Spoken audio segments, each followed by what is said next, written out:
All right. So I have a lot of people that are finding me here lately that are about to have their thyroid removed or just had their thyroid removed. And so today's episode is going to be this is all for those of you guys that might be getting your thyroid removed soon. And what I would have done differently almost 20 years post thyroidectomy. So the first thing I'm just going to get out of the way. Well, before I go to that thing, let me go ahead and give you a disclaimer. Who am I? I am not a doctor that prescribes medication. I'm a DC and a functional wellness practitioner. So, what I do and what I've dedicated my life to doing for the last 10 plus years now is working with the body, looking at the body as a whole, especially when it comes to women's health, women's hormones, and how that's all interconnected with your thyroid hormones and your adrenals, your sex hormones, all that, how it's all interconnected. So you will notice if you've not listened to me before that my goal is to equip the body to heal and to function optimally. So when I talk about the thyroid, it's not just the thyroid alone, it's the body entirely, right? So my the things that I would have done differently before getting my thyroid removed to you might not seem like it has anything to do with the thyroid when it absolutely does. And it affects healing and bouncing back in overall health post thyroidectomy. The second disclaimer I want to give is that I talk about healing after thyroidectomy, not just life after thyroidectomy or living after thyroidectomy, because we're sold this idea that when we get our thyroid removed, that you are all healed. But, I want you to remember that a sick body makes a sick thyroid. And there has not been one person I have worked with in all these years that just had this thyroid that became dysregulated and dysfunctional, and there was no other co-issues going on, like other dysregulation in their body, because your body is an interconnected system, right? So just because you remove sick tissue doesn't mean the body is well, right? You removed essentially a symptom of this very severe dysregulation that's going on inside of your body. So even after you get your thyroid removed, there's still work to be done, not just healing from the procedure and finding out the right meds to be on, but also healing your body from all that and healing it from what caused it to become dysregulated and dysfunctional in the first place. So those two disclaimers, they're not really disclaimers, but I feel like a lot of you have to decide, who you want to work with, right? You got to decide what your goal is when it comes to your health. And I've done this long enough to realize that some people, some of you guys out there, do just want to be on a pill and go on your way. You don't want to transform your health. That's not who I make this content for. I make my content for those of you guys that want the best health possible. And you realize that it's going to be an investment, it's going to take time, but you want to be better off 20 years from now than you are today. You want to feel responsible and knowledgeable about your health, and you're ready to start advocating yourself so you can not only feel better, but know that you're healing and functioning better too. So that's why I said those two disclaimers. So let's go ahead and jump right in to the first thing I would have done differently. And it's not going to be the same as the rest of the points I'm going to share. But for me, in my situation, I wish I would have slowed down and not gotten my thyroid removed. That is my situation. I had a follicular variant papillary carcinoma. There was no involvement of lymph nodes. It was encapsulated. It was all of the things that were happening at that point, what they were finding on my testing would have made me a great candidate for active surveillance. And a lot of people think that active surveillance is crazy and out there, but we're having more and more research from other countries like Japan and even here in the US at Sloan Kettering Hospital. We know that if you qualify for active surveillance, which is a significant population of those of you that are being diagnosed with papillary carcinomas, the active surveillance is low risk. Uh, and I wish I would have had someone that had told me that or told my mom that. I wish someone would have allowed me to understand what was going on. And at the bare minimum, I wish I would have just slowed down. because it takes time. Now, there's a really small population of aggressive thyroid carcinomas, and your doctors will know that right away. It has a unique presentation, especially with blood work and calcium and all these things. Like there is, and in those situations, obviously that's going to be different. But for a majority of these papillary, especially a lot of micropapillary carcinomas, are being found without any signs or symptoms of any other serious issues because of them or due to them, right? We are seeing that active surveillance is a safe option if you qualify for it. And for me, I wish I would have slowed down. Going back to that slowing down, it took time to get here. There is no rush. And what tends to happen is that when we hear the C word, right, there's a lot of fear and this urgency that you've got to do something about it, or, you're dying, right? Or like, oh, I have this cancer in my body. But just because the C word is there, especially with thyroid cancers, doesn't mean it's like the cancers that you know of or have heard of, or other different types of cancers that can be more aggressive. And for me, and a lot of the women and men that I've worked with throughout the years, you know, after they've had their thyroid removed and, they learn more and they understand more, is this realization like, whoa, I made a decision without fully understanding what I was doing, right? Like what it really meant long term. Because what I find is that within the medical system, this decision is easy peasy, just get it taken out. I mean, I've had people that like, uh, yeah, it's only on one side. There only one side is the issue, but just get the whole thing taken out. Like, and the reason why is because within the medical system, when they're looking at black and white, paper and numbers, the idea is that we've got it all figured out. Like, Synthroid is great. Look at what these studies say about what Synthroid can do to your TSH numbers. Don't look at the studies that talk about over and over again patient dissatisfaction and decreased quality of life. Um, don't like look into the fact that we don't have long-term studies on quality of life post-thyroidectomy. Those dissatisfaction studies are primarily patients with thyroid issues that don't feel well on T4, but we have no long-term studies on quality of life and all of this. The assumption is that we have a pill that can take the place of this vital, dynamic, essential organ. Just get it cut out.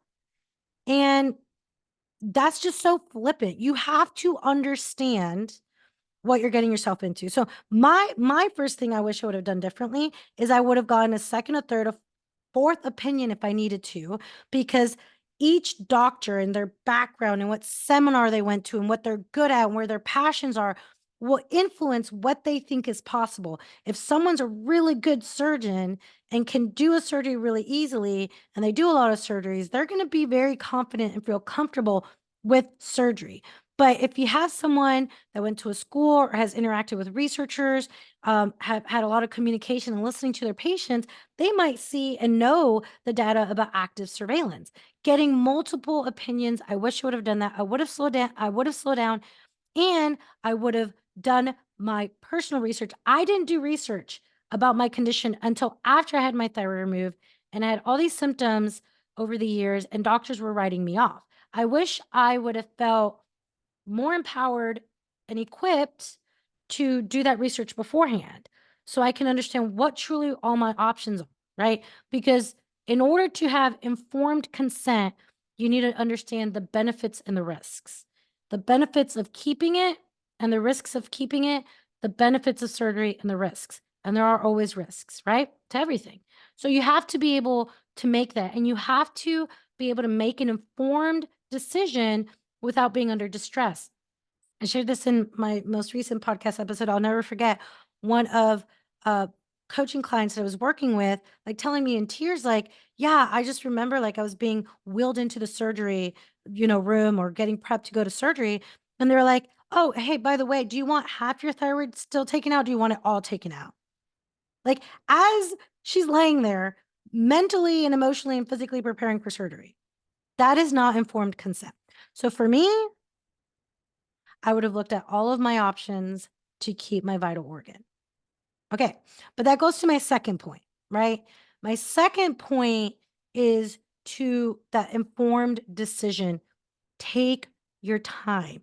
A lot of you guys don't know what you have, what's going on, what your levels are. You are going in to remove your thyroid. I mean, you should take your time to understand what the thyroid is, what it does, what do people feel like long term? And, I have a Facebook group, Healing After Thyroidectomy. It's a Facebook group where people talk with each other. And I always think it's interesting that there's always these random posts that will come up that will say, like, oh, I'm about to get this removed. And all I hear is negative things about living without a thyroid. Like, does anyone have a positive experience they can share? All I want to say about that is there's a reason why there's so many people that are having negative experiences post thyroidectomy. There's a reason why I've started working with specifically people that are healing after thyroidectomy. There's a reason because, again, it's being treated as if you have a thyroid. Right now, there's all this controversy about T4, T3 medication. Doctors don't care. Doctors are overworked. Like, there's so many reasons as to why that is. But like, take that into consideration that there's so many people, not everyone, and I don't believe that you have to suffer post-thyroidectomy. I think that's bullcrap. Like, I think that you can be well. I think you can feel optimal. I think you can be healthy. You can be even healthier than, before you had your thyroid removed.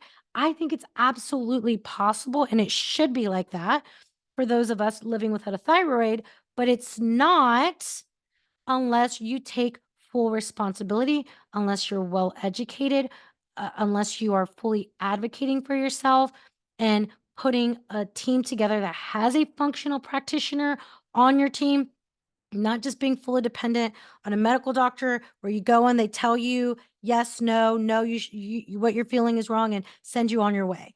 It is possible, but it's going to be more work. It's going to be harder.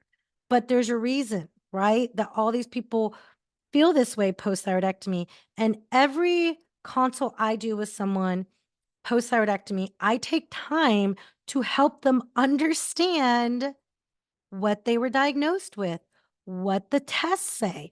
Don't like I have people like, yeah, we had an ultrasound and they said this. No, look at your notes. Understand what's going on, what it is, right? Take your time to be well informed about your condition. Be well informed about what can possibly cause it. Be well informed about what life looks like post thyroidectomy. And, if you're wanting a resource, you can go to my website. You can see what it looks like to get a consult with me, be a part of my Thyroid Inner Circle where there's plenty of women there. It's mostly women, right? Women there that are healing post thyroidectomy, that are healing their thyroid so they don't need thyroidectomy. A really great, diverse group of women. They're getting well and healthy together. But that being said, take your time. Take your time.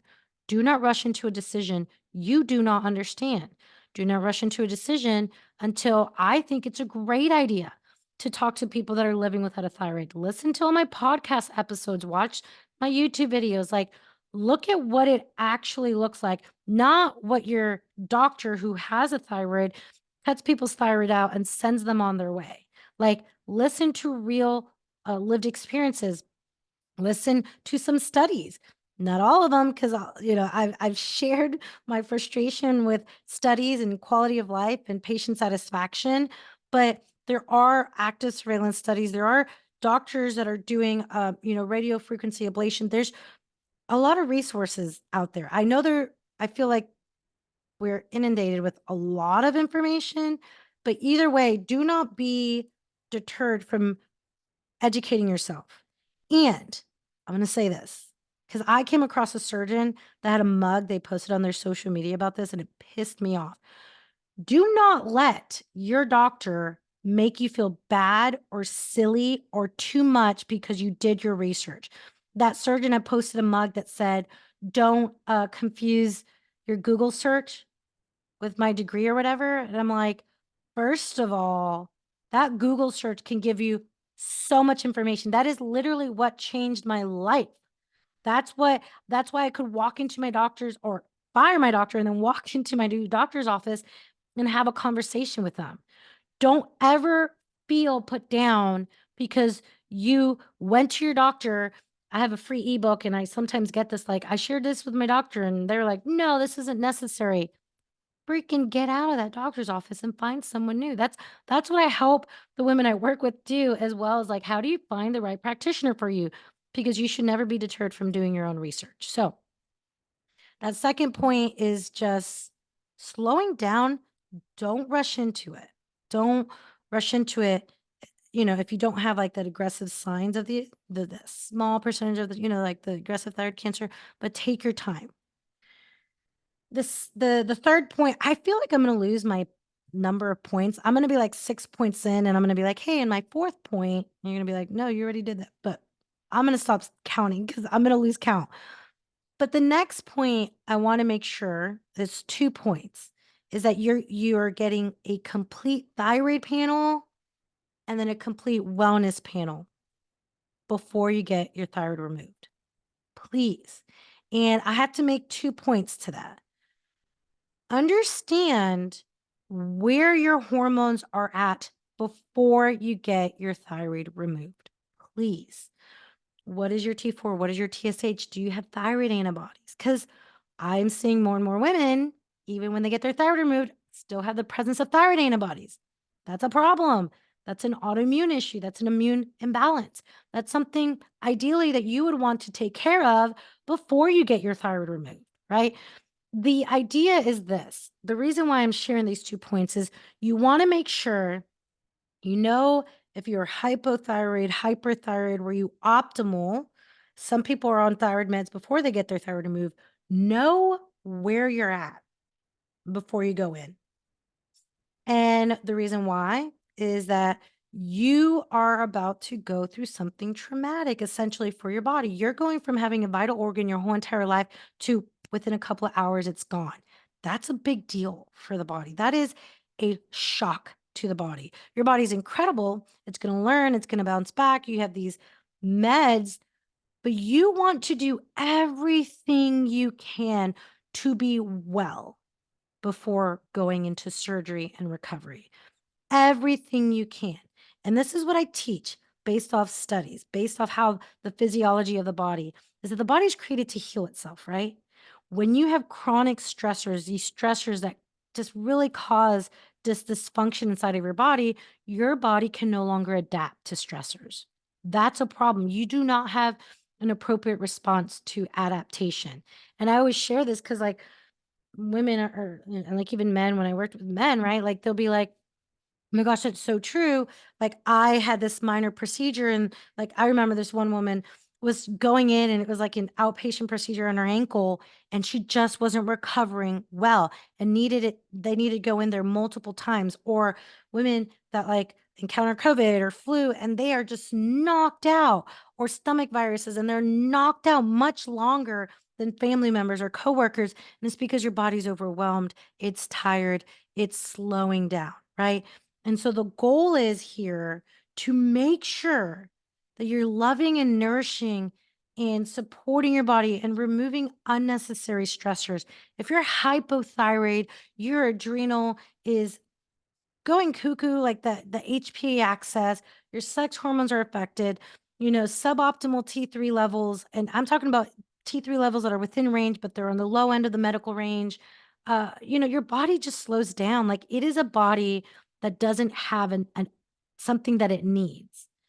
And before you go in there, you need to equip your body with these hormones. Like T3 is needed for ATP and energy production and glucose metabolism. You want to make sure you have those thyroid panels, right? You want to know, you want to start. And this is the other thing.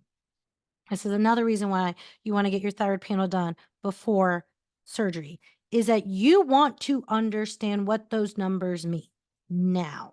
before you get your thyroid removed. Because right now, you still that thyroid, you might be taking some meds, but once you leave surgery, now your whole entire life, your brain, your quality of life, your ability to live and not die is now dependent on a medication. It is dependent on those labs.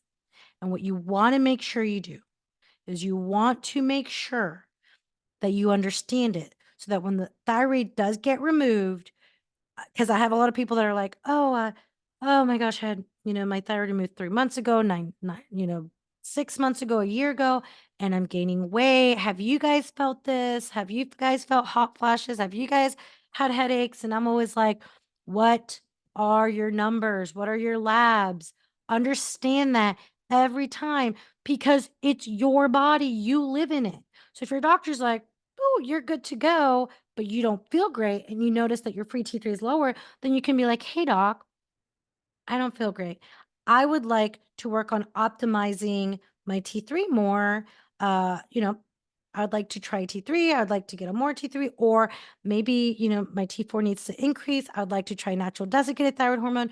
You have to be able, because sometimes doctors can be set on their way of doing things. This is what they've always done. Well, this study says this is the best. And if you don't feel great, that's on you. And that's not the case. Like I did this at 20, 21 years old. I went into a doctor and I was like, I think I need some T3. I would like to try Armor and I'd like to optimize my labs. And the doctor's like, all right, let's try it. We'll put you on this much for 6 weeks. We'll retest it. And it was amazing. My previous doctor, heck no, they wanted me only on Synthroid, not even levothyroxine. They only wanted me on Synthroid. I went to another doctor and they was like, yeah, let's do it. Let's optimize this for you and see if it works for you. That is a shared decision-making process, but you cannot be a part of shared decision-making if you're not well versed in your condition, well versed in your numbers, right? So, especially when you need it the most and you're highly dependent on your thyroid meds, learn it before you lose your thyroid. Okay? Learn it. I have a free optimal thyroid ebook. You can join or you can get that. I'll put the link in the bio, thyroid labs guide, so you know what to get tested. Because what you also need to do is get a complete wellness panel, which will include that thyroid panel, right? But what's your B12? What's your B9? What's your iron, right? If you're anemic, if you're depleted in B vitamins, if your homocysteine is through the roof, if you're inflamed, C-reactive protein, and now you're going to go into surgery. Now you have to recover. Like, heck no. What I would do, right, differently is I would look at any depletions, any dysregulation, and address that before. Like, I want my body to be as much into parasympathetic, calming, healing in a healing state before I go in and do something as shocking as removing that vital organ, right? That vitamin D depletion, especially if you're going into a hospital and you're going to have surgery there, right? You want to make sure you're not getting infections, that, you just want to make sure your body is well equipped. And a lot of you guys are not getting those numbers checked, right? If you're anemic, you have decreased oxygen. Oh, that's so dysregulated in your brain, in your body. B vitamins is all about, especially B12, like nervous system and spinal cord and brain. You C-reactive protein. If you're inflamed going in, what I would do, I would take my time and figure out how to nourish and eat in a nourishing way for my body. Then I would, if I need a supplement, I'll supplement until I can naturally get those levels up. Those levels might be dysregulated because of your thyroid, but you need to go in there and you look at your numbers and address those numbers before you go in and do something major like surgery and removing that vital organ. A lot of you guys might feel a little, overwhelmed with this. Just check out my website, drrebeccawarren.com. I have a few different options for services there to see how we can help you. If this is you, if you're in that situation, I have a roadmap consultation that's like almost 2 hours long, helping you kind of set the roadmap for what it looks like if you are going through that or if you just had that done. My, thyroid inner circle, all of that. You want to make sure you're getting those labs done, right? I've talked about my complete wellness panel, but just get the ebook. It's broken down in there. Understand your labs. Now, the final thing I think will be really important.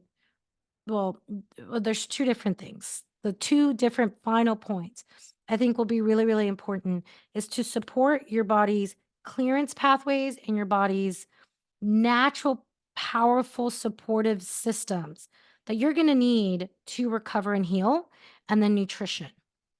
Right. So with those two things, we just went through all these biohacks in my thyroid inner circle, but but things like supporting your lymphatic system, supporting um, your ability to sweat, having normal bowel movements, supporting making sure you're well hydrated with minerals.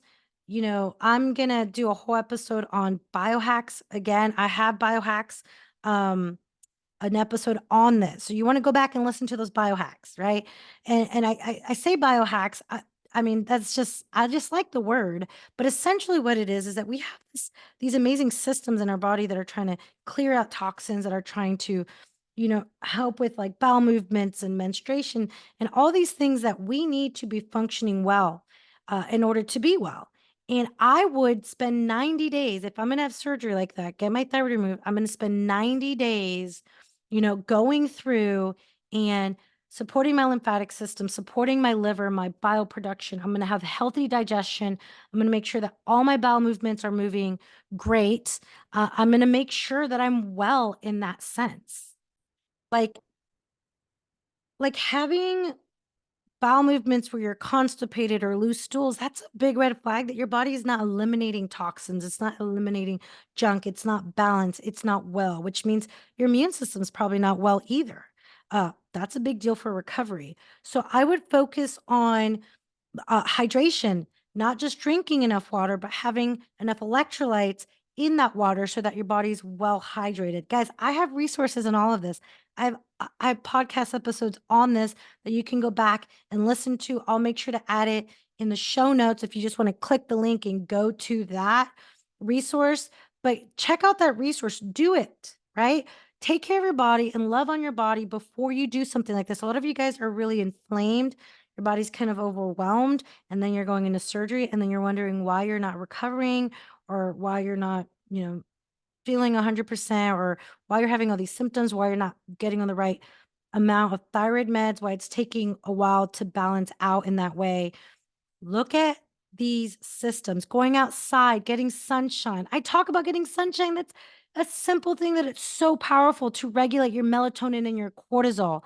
I would do that. And then I would focus on lots of good, healthy protein, lots of fats, and doing some intermittent fasting leading up to that surgery. I'm going to put resources for that. I think this is just really important to understand that this is a big shift and that it's going to take work to be well, right? But even if I will say this, even if some of you guys might be listening to this and like, oh, Dr. Rebecca, I feel fine. I had my surgery 6 months ago. I had my surgery a few weeks ago. I feel good. Listen, I started that way too. You cannot live like everyone else in that in our medical system, right? If you live like everyone else, we know heart disease, like all these lifestyle related diseases, diabetes, more thyroid issues, autoimmune issues, gut issues, all of that can happen to you. You have to live differently, especially since you don't have a thyroid. Even if you feel good post-thyroidectomy, I felt fine. I actually lost the weight. I was like, "Woo, I'm so glad I got rid of that sick thing." And then years later, I didn't have the answers as to why I didn't feel that way anymore.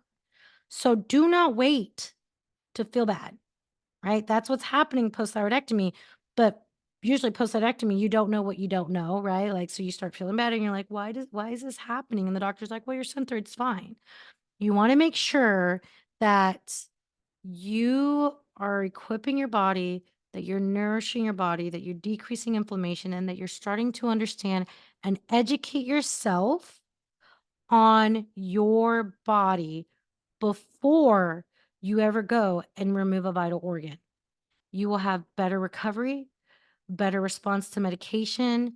You will feel completely better mentally and physically by taking these steps. Let me know if you guys have any follow-up questions to this. Join my newsletter because I try to send out links for you to submit questions, and I can kind of circle back on a new podcast episode. If there's anything that you hear about this here on YouTube, leave a comment. I will make sure to answer, those questions or make a new episode going deeper on things. Guys, we can heal after thyroidectomy. You don't have to suffer. But now you got to draw a line in the sand like I did when I was 19. And you have to say, no one's going to know my health better than me. No one's going to know my body better than me. I'm going to walk in. I'm going to have shared decision making because I'm informed and I'm responsible for my health. And no one in this world is going to care more about your own body than you.